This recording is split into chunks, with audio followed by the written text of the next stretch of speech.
Bismillahirrahmanirrahim. Alhamdulillahirabbil alamin.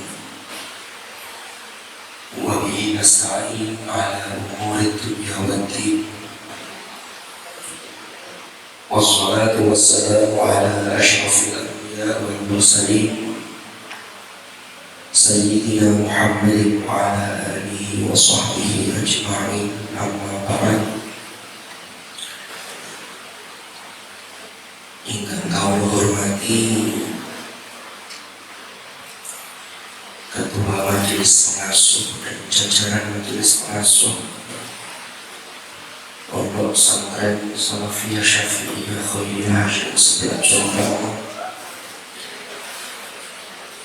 Ingkang kawula hormati sedaya jajaran pengurus yayasan. Ingkang kawula hormati Kepala unit mulai dari Madrasah Aliyah, Madrasah Sanawiyah, Madrasah Ibtidaiyah dan juga TK, Kepala unit beserta jajarannya. Ingkang kawula hormati para asatidz, para bapak guru, para ibu guru, dan sedaya para wali santri, para wali murid ingkang rawuh di majelis ahad pagi menika. Alhamdulillahirabbil alamin. Niki rasane mboten sampai sasapasaran kita sudah ketemu lagi. Amargi sing kula wingi diundur sehingga ini aku berapa? 3 minggu lagi. Mungkin pada dengan bosan, tapi insya Allah nanti bulan depan sudah sesuai. Ini menikah sesuai ahad pagi. Salawat bagi salam, semoga tetap terlimpah curahkan kepada junjungan kita Nabi besar Muhammad sallallahu alaihi wasallam, yang apa yang dicontohkan beliau ini selalu relevan, dan ini menjadi satu parameter untuk ukuran akhlak atau etika bagi kita sebagai umat Rasulullah sallallahu alaihi wasallam. Para rawuh sedaya, di pertemuan yang lalu, ya waktu itu insya Allah boten tamu karena segera berpindah ke acara unit untuk penerimaan rapot ini. Itu yang sudah kita bahas kemarin adalah poin ketiga, sebagaimana hadis riwayat Sayyidah Aisyah tentang kewajiban orang tua, yaitu wayuhsina adabahu. Jadi kita tambahi sedikit, nanti baru kita lanjutkan.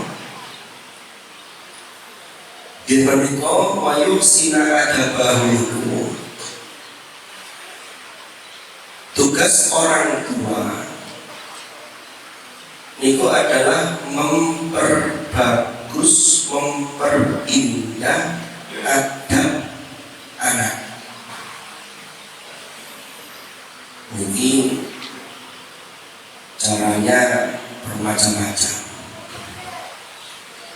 Memilihkan lembaga pendidikan yang tepat itu juga termasuk dalam konteks yuhsina adabahu.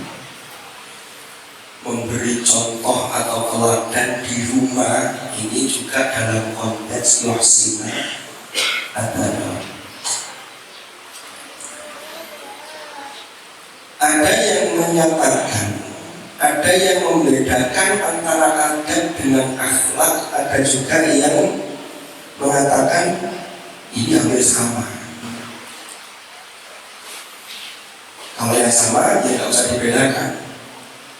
Adab itu nopo, adab itu karakter baik yang sudah tertanam dalam diri seseorang. Tapi ada yang mengatakan, oh itu beda ini, adab dengan akhlak. Yang mengatakan itu berbeda, adab itu diperoleh dari dia belajar ilmu. Maka muncullah adab, orangnya beradab. Nanti orang-orang yang beradab ini akan bisa membangun peradaban. Tetapi tidak semua yang bisa membangun peradaban itu punya akhlak yang baik. Dulu ada peradaban di Mesir itu, zaman Mesir kuno, termasuk yang dipimpin oleh generasi Fir'aun. Fir'aun itu kan jabatan, itu kan berganti-ganti menguasai Mesir itu sekitar 3.000 tahun. Tapi Fir'aunnya ganti-ganti. Itu berhasil membangun peradaban, tapi bukan akhlak. Bukan gitu.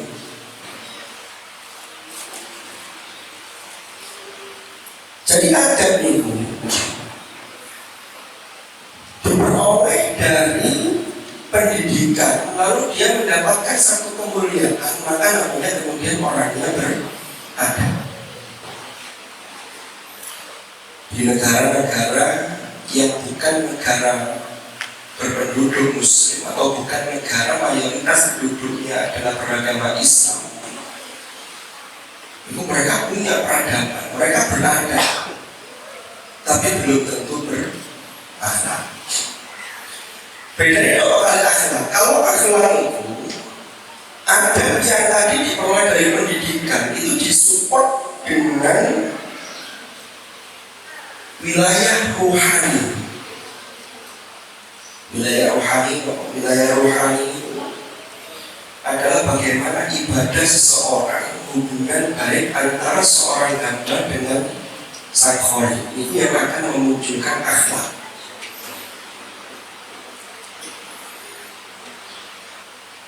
Di dalam surah An-Nisa ayat 9 Allah dawuh, وَلْيَخْشَى الَّذِينَ لَوْ تَرَكُوا مِنْ خَلْفِهِمْ ذُرِّيَّةً ضِعَافًا خَافُوا عَلَيْهِمْ فَلْيَتَّقُوا اللَّهَ وَلْيَقُولُوا قَوْلًا سَدِيدًا. وَلْيَخْشَى, hendaklah merasa takut kepada Allah, alladzina law taraku min khalfihim dzurriyyatan dhi'afan khafu 'alaihim. Jadi orang-orang yang seandainya mereka itu meninggalkan, setelah generasi mereka itu meninggalkan dzurriyyatan dhi'afan. Dzurriyyah itu keturunan, ini anak cucu dan seterusnya. Khafu alaihim, mereka khawatir terhadap mereka. Ternyata kata kuncinya apa? Falyattaqullaha wal yaqulu qawlan sadida. Jadi kalau itu kan orang kalau kemudian khawatir akan meninggalkan generasi yang lemah, itu kata kuncinya falyattaqullah. Justru yang diperkuat itu takwanya. Ini termasuk yang sepan, termasuk guru. Makanya dulu di awal-awal pertemuan sudah sering kita bahas. Kita ini mendorong putra-putri kita, anak-anak kita untuk menjadi soleh. Itu harus dimulai dari mensolihkan atau ada ikhtiar mensolihkan diri kita. Makanya apa itu falyattaqullah. Ini nanti yang akan memunculkan akhlak. Inilah yang kalau dalam bahasanya Roman itu di surat Al-Alaq ini, Iqra bismi rabbikal ladzi khalaq, khalaqal insana min 'alaq, Iqra wa rabbukal akram, ada alladzi 'allama bil qalam, 'allamal insana ma lam ya'lam. Kalau yang 'allama bil qalam ini yang unsur pendidikan, dididik yang baik, diberi contoh yang baik, belajar di pondok pesantren, belajar terus begitu. Tapi ada yang Allah insana alam ya'lam, ini yang namanya nanti ada dirosa, ada wirosa.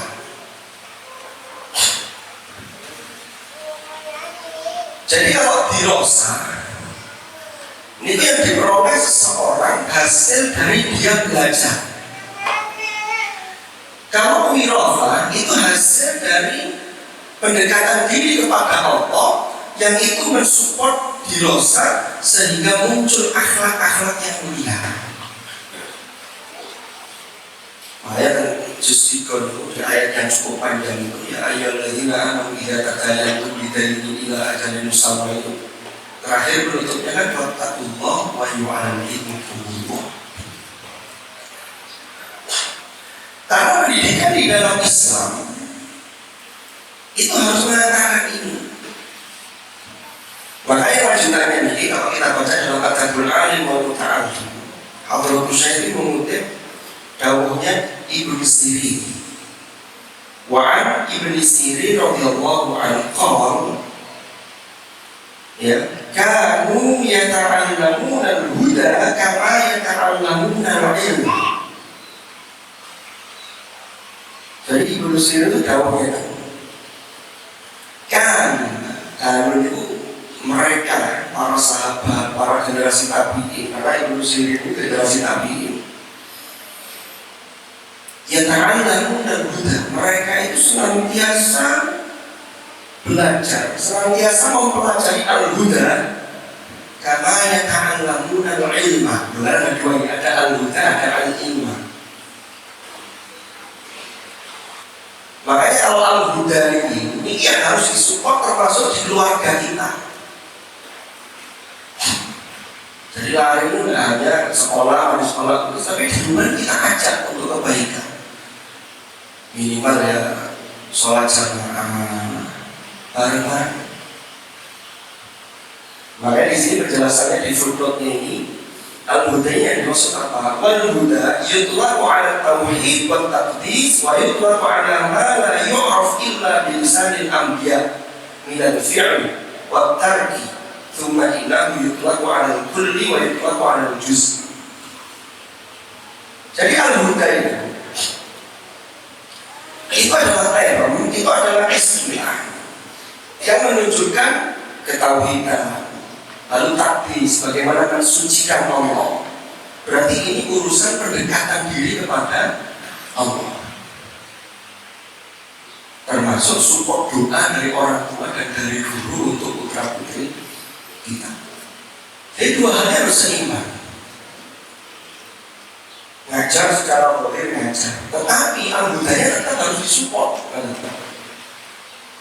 Makanya kita ini pengajian di Ahad Waqi ini termasuk dalam rangka mensupport ini. Ya walaupun khusus di Ahad Waqi ini mungkin bagi para siswa itu bisa pulang lebih awal itu kan senang. Mungkin gurunya juga ya, mungkin. Biasanya sampai jam 8:30, jam 1 lagi 9:30 sesuai. Tapi kita melihatnya jangan dipulang lebih cepatnya, tetapi untuk mensupport hal seperti itu.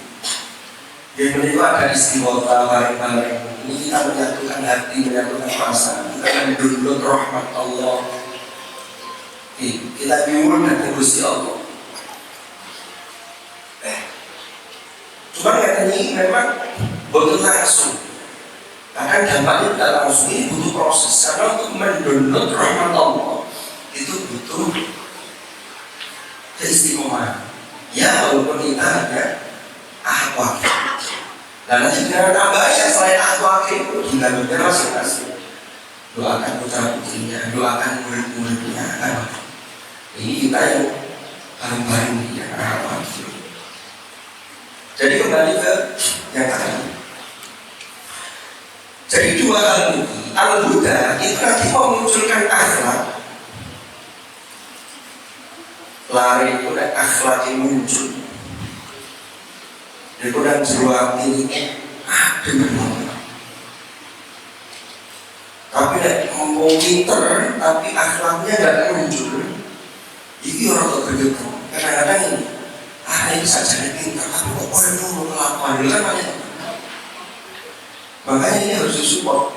Kanu yata'allamuna al-huda kama yata'allamuna al-ilm. Kembali ke surat Al-Alaq tadi. Jadi alladzi 'allama bil qalam itu yang pengajaran secara umum.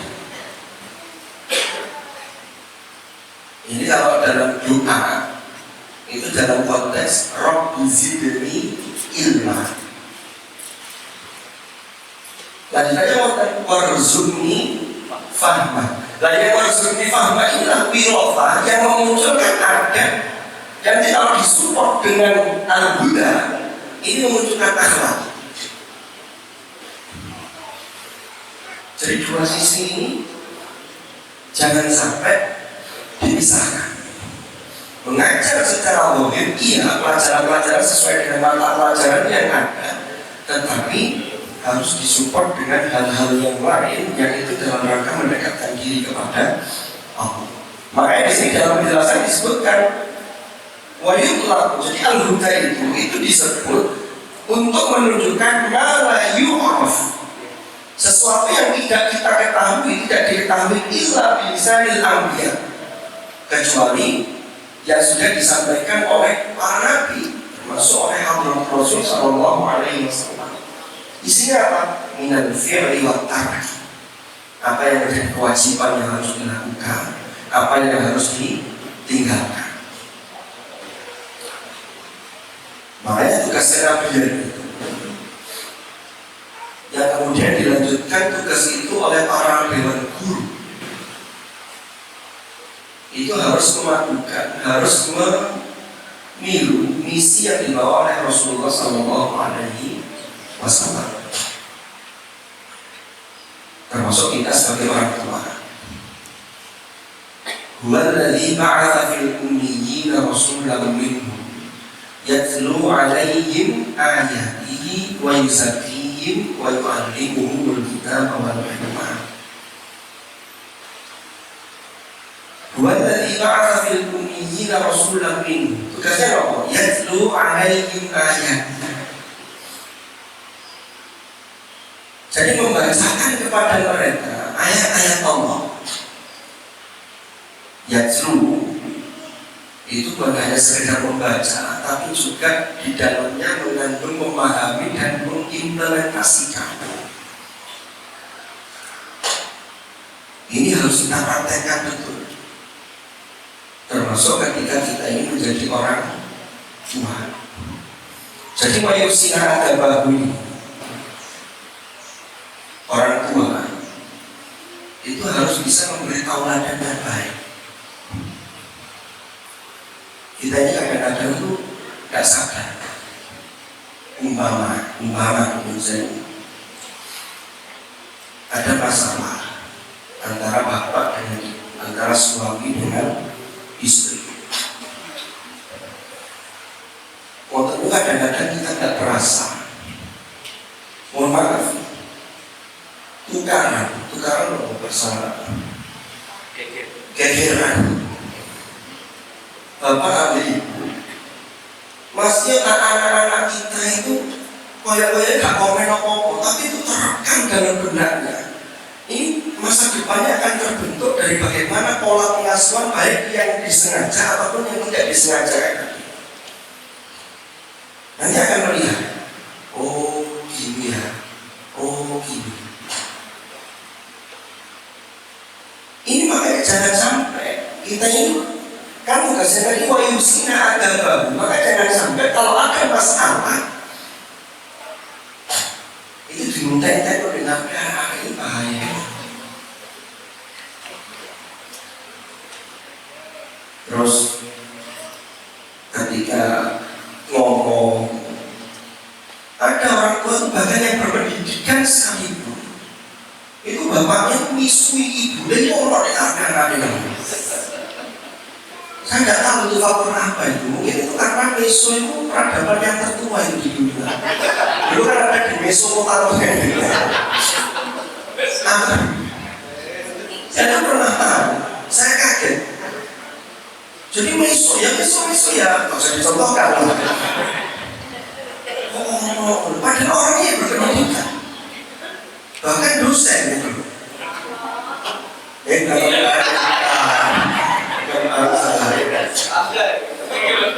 Jadi kadang-kadang itu saya tanyakan, ini ada dua kepribadian yang ada kepribadian ganda.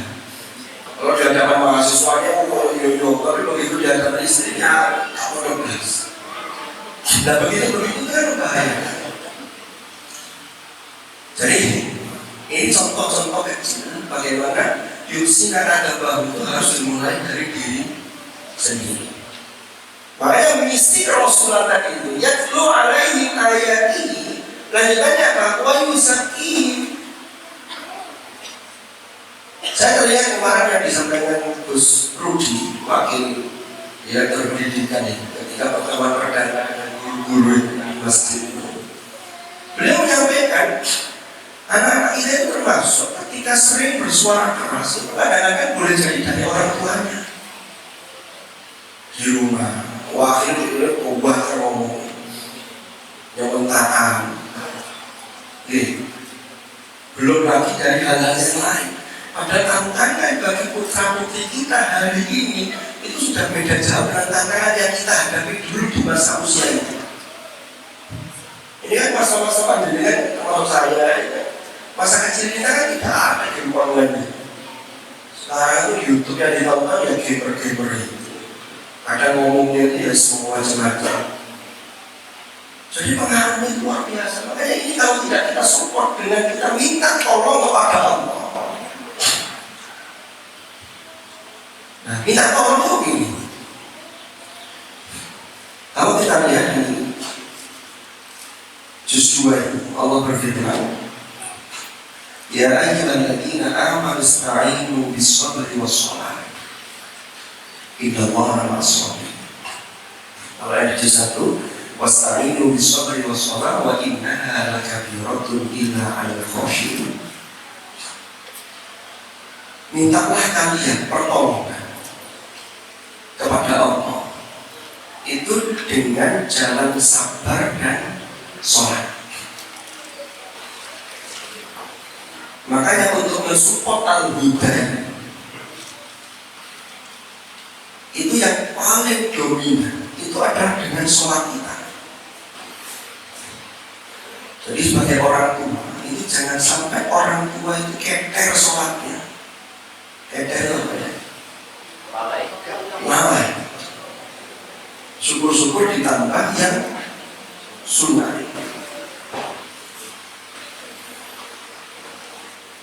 Wasta'inu bis-sabri was-shalah. Lanjutannya wa innaha. As-sabr dengan as-shalah. Tetapi kemudian yang dijelaskan wa innaha hanya sholat. Sholat itu ternyata makabiratun, benar-benar berat. Karena sholat yang kelihatannya sepele itu dibayar apa kan? Illa al-khashi'in, kecuali bagi orang-orang yang punya ketundukan hati, punya orang-orang yang khusyuk. Padahal kalau kita bisa mensupport dengan sholat yang luar biasa, di dalam sholat itu kan pasti ada yang rukun. Rukun itu termasuk membaca suratul Fatihah. Di dalam hadis qudsi itu dijelaskan, kata Allah, aku membagi sholat itu antara diriku dengan hamba itu saya bagi dua. Yaitu ketika orang membaca suratul Fatihah. Ketika orang baca Alhamdulillahirabbil alamin, hamidani abdi, ar-rahmanir rahim, majjadani abdi, hambaku memujiku. Sampai ketika kita baca iyyaka na'budu wa iyyaka nasta'in, Allah menjawab, ini antara diriku dengan hambaku, dan bagi hambaku wali abdi masalah. Bagi hambaku, dia berhak mendapatkan apa yang dia mintakan.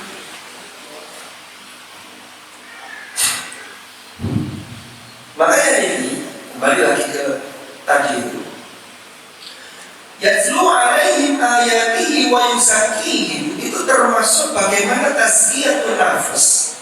Itu penting sekali karena tazkiyatun nafas inilah yang nanti akan memunculkan akhlak yang betul-betul baik. Tazkiyatun nafas maksudnya apa? Taqarrub ila Allah,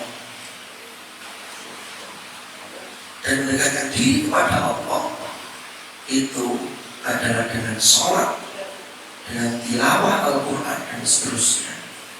Kalau sholat jelas ditanya Allah kepada Nabi Musa alaihissalam, innani ala Allah la ilaha illa ana fa'budni wa aqimis sholata li dzikri.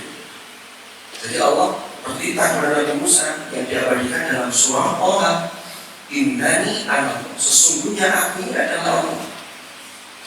La ilaha illa ana, tidak ada Tuhan selain aku, kata Allah.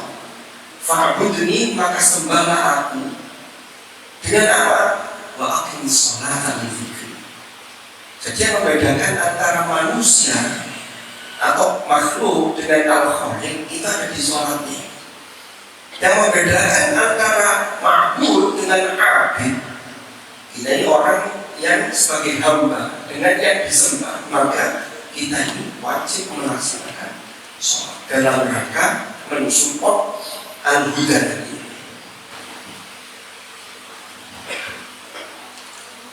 Para hadirin dan hadirat rahimakumullah. Wa yu'allimuhumul kitaba wal hikmah. Jadi kalau urutan yang ada dalam surah Al-Jumu'ah itu setelah yatlu alaihim ayatihi, itu wa yuzakkihim dulu, baru wa yu'allimuhumul kitaba wal hikmah. Karena kalau al-huda ini didahulukan, yang akan memunculkan akhlak, nanti ilmu-ilmu yang lain itu insya Allah masuknya itu lebih cepat. Karena dia wadahnya itu sudah siap untuk menerima ilmu.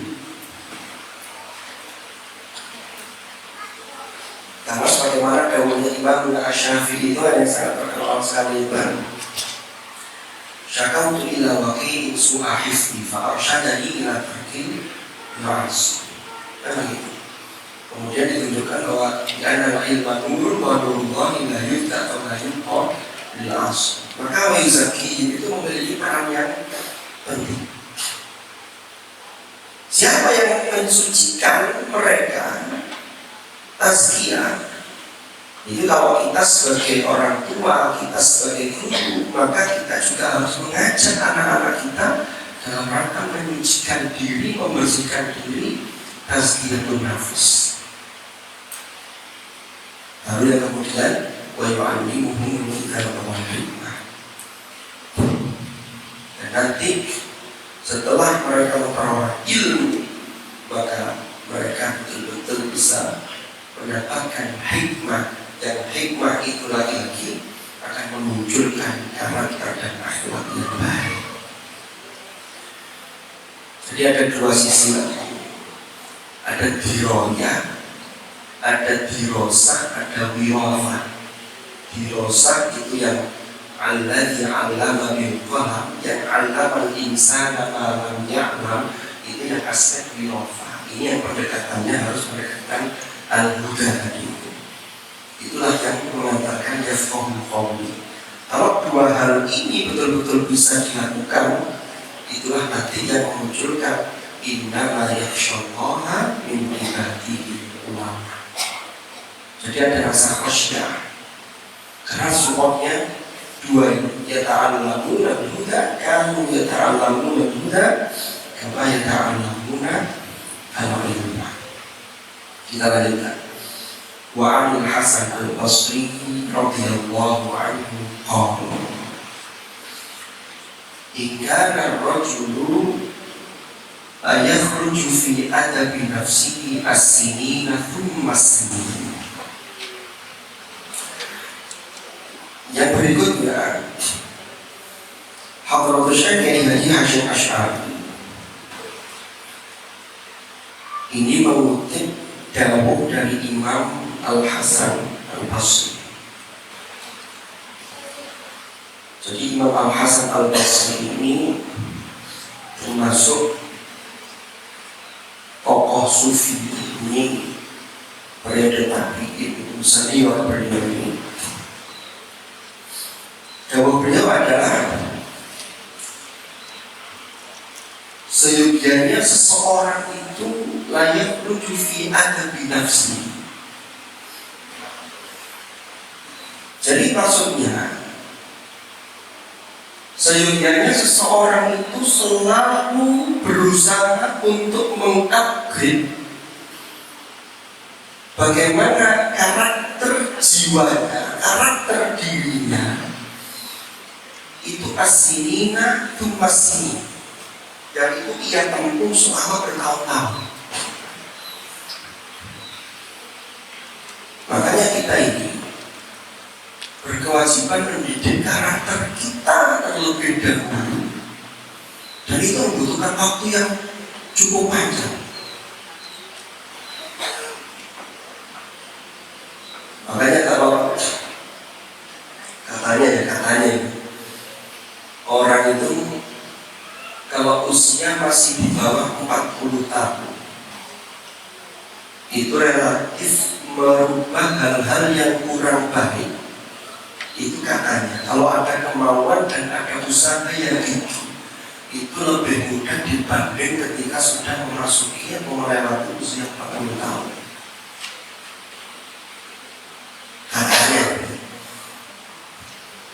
Jadi orang kalau sudah punya karakter bawaan tidak baik, lewat 40 tahun itu merubah itu lalu angel timbangannya masih sebelum 40 tahun. Kenapa? Tidak tahu. Tapi yang jelas orang 40 tahun itu sebagaimana disebutkan dalam surah Al-Ahqaf itu adalah fase-fase orang itu mencapai kematangan usia yang seharusnya idealnya 40 tahun itu adalah dia sudah merasakan apa yang dia bangun sebelumnya. Lalu di situ Rabbi auzi'ni an ashkura ni'mataka allati an'amta 'alayya wa 'ala walidayya wa an a'mala shalihan tardah wa aslih li fi dhurriyyati inni tubtu ilaika. Makanya tapi bukan berarti saya ini sudah lebih 40 tahun nanti satu nenek bapak saya satu nenek enggak. Makanya dawuh Imam Al-Hasan Al-Basri itu kan orang tidak ada selesainya selama kita ini ya, selama Allah masih memberi kesempatan kita, selama roh masih dikandung badan, maka berarti tetap masih ada kesempatan untuk memperbaiki diri. Makanya di sini seyogianya orang itu layak menuju, ya, layak menuju fi adabi nafsihi as-sinina ba'da sekadum masih. Jadi betul-betul ada usaha. Ini jangan sampai kemudian kita ini sudah kadung jadi orang tua lalu punya kekurangan, tahu kekurangan saya ini, padahal kekurangan itu cukup fatal. Lalu anak-anaknya akan belajar dari orang tuanya. Harus ada usaha untuk mengupgrade adab nafsi kita ini. Ya semua itu butuh perjuangan, butuh pengorbanan, butuh ikhtiar yang zahir yang konkret. Ya, makanya disini diingatkan, jangan sampai kita itu lalu kemudian merasa nyantai. Karena setiap orang itu pasti punya sisi-sisi yang terbaik, tetapi bagaimana kita ini mau terus berusaha untuk memperbaiki diri kita. Ini yang paling penting. Kita bukan orang yang terbaik, tetapi kita adalah orang yang selalu berusaha untuk menjadi orang baik. Kita berlaku baik kepada orang lain karena kita ini orang baik, sehingga harus memperlakukan orang lain dengan baik. Wa an Sufyan ibni Uyainah radhiyallahu anhu, satu ibarat lagi, Sufyan bin Uyainah ini beliau menyatakan anna Rasulullah sallallahu alaihi wasallam huwa al-mizanul akbar, bahwasanya Rasulullah sallallahu alaihi wasallam ini beliau adalah al-mizan al-akbar. Jadi al-mizan itu timbangan atau tolak ukur yang paling aman. Wa alaihi tu'radul asyaru ala khuluqihi wa siratihi wa hudah. Jadi semua hal itu harus diukur dengan menggunakan al-mizanul akbar, yaitu hadratul Rasul sallallahu alaihi wasallam. Ya. Ala khuluqihi, itu berdasarkan akhlak yang dicontohkan oleh hadratul Rasul, wasiratihi, dan perjalanan hidup beliau, wahuda, dan juga petunjuk-petunjuk yang beliau sampaikan. Kata Imam Sufyan bin Uyainah lanjutannya, fama wafaqaha fahuwal haq wa ma khalafaha fahuwal batil. Maka sesuatu yang sesuai atau yang tidak bertentangan dengan apa yang dicontohkan oleh hadratul Rasul, dari akhlak beliau, dari sirah beliau, dari petunjuk beliau, maka dia adalah benar. Tetapi kalau yang bertentangan, maka fahuwal batil. Jadi parameter akhlak itu tidak lain adalah hadratul Rasul sallallahu alaihi wasallam. Dan itu kemudian diikuti oleh para sahabat-sahabat beliau. Makanya termasuk yang kita jadikan acuan parameter akhlak bagi kita sebagai orang tua. Rasulullah sebagai orang tua bagaimana beliau memperlakukan, sebagai suami bagaimana memperlakukan istri. Itu jadi acuan. Hanya Rasulullah dahulu, khairukum li ahli wa ana khairukum li ahli. Sebaik-baik kalian adalah yang paling baik dalam memperlakukan terhadap istri dan keluarga, dan aku adalah orang yang paling baik memperlakukan istri dan keluarga. Nanti bagaimana beliau dengan ketika bermasyarakat, itu parameternya hadratul Rasul sallallahu alaihi wasallam. Bagaimana beliau ketika mengajarkan kepada para sahabat, Rasulullah tidak pernah kemudian mencaci sahabat-sahabat, mengajar kemudian sambil apa istilahnya, merendahkan, tidak ada ceritanya. Jadi Rasulullah pernah memposisikan murid-muridnya itu, bahkan sebutan murid-muridnya saja disebut dengan sahabat, min ashabi Rasulullah sallallahu alaihi wasallam. Ini kan berarti menunjukkan kedekatan yang luar biasa dari seorang maha guru, yaitu hadratul Rasul, dan murid-murid beliau yang menemani beliau, yaitu para sahabat, para ashab. Makanya termasuk guru kita, kalau jadi guru bagaimana kedekatan kita dengan murid-murid kita, karena dengan kedekatan itu akan terbangun, ada bonding gitu ya. Kita akan terbangun sehingga nanti kalau murid sudah respect dengan gurunya, itu nanti insya Allah pengajaran juga akan cepat. Ya. Sama dengan kita sebagai orang tua. Kalau orang tua berhasil sudah diidolakan oleh putra putrinya, maka di situ ada koneksi batin yang luar biasa. Nanti tinggal disupport dengan yang lain-lain tadi, seperti kita tadi. Itu mungkin yang bisa saya sampaikan. Kalau mengaku itu agak berat fit ini, bisa matur spesialis. Jadi kemarin saya ada acara di Pasuruan, maka di tempat acara Mbak istirahat. Ini kalau pemulihan ini keringat dingin, dimohon maaf kalau kurang fit, sehingga mungkin dalam penyampaian tadi ada lompatan-lompatan yang saya merasa kurang sistematis. Jadi saya mohon maaf yang sebesar-besarnya. Kalau kita suka menghadap, mungkin insya Allah kita lanjutkan pada pertemuan yang akan datang. sudah 10.27, berarti tinggal 3 menit lagi. Memang waktu kita hanya sampai 10.30. Menurut sangat atas kami Gustoyo, kira dengan studi ini dicatat dari Allah sebagai termasuk amal ibadah di sisi Allah Subhanahu wa Ta'ala. Mungkin apa yang kan bulan dengan harapkan termasuk tadi sebelum kita istighfar kalau mau harapan baik kita diijabah oleh Allah Subhanahu wa Ta'ala. Ala hadhihi niyyah wa ala kulli niyyatin shalihah. Al-Fatihah.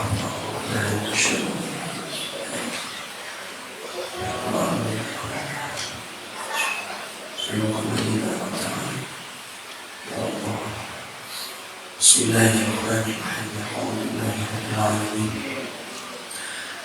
حتى يوافي نعمه ويوافي رزقه ربنا لك الحمد كما ينبغي لجلالك الكريم سبحانه.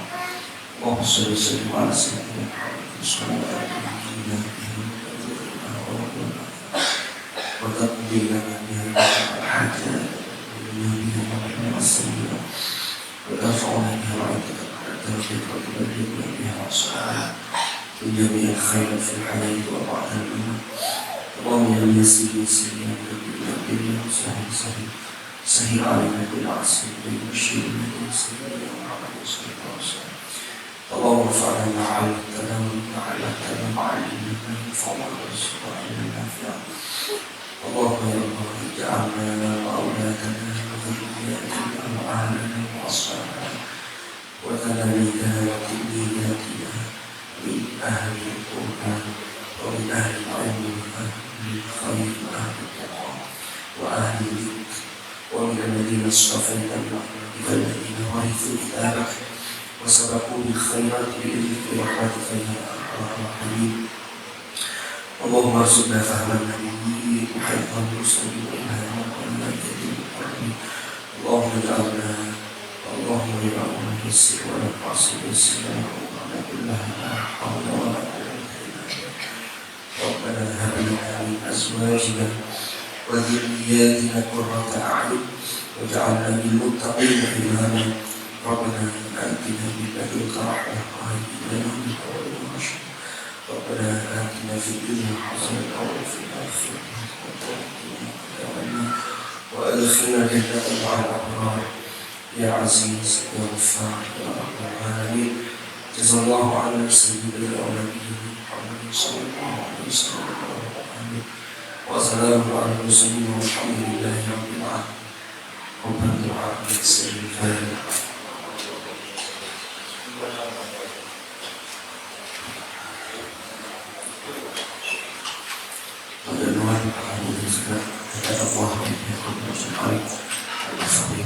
Assalamualaikum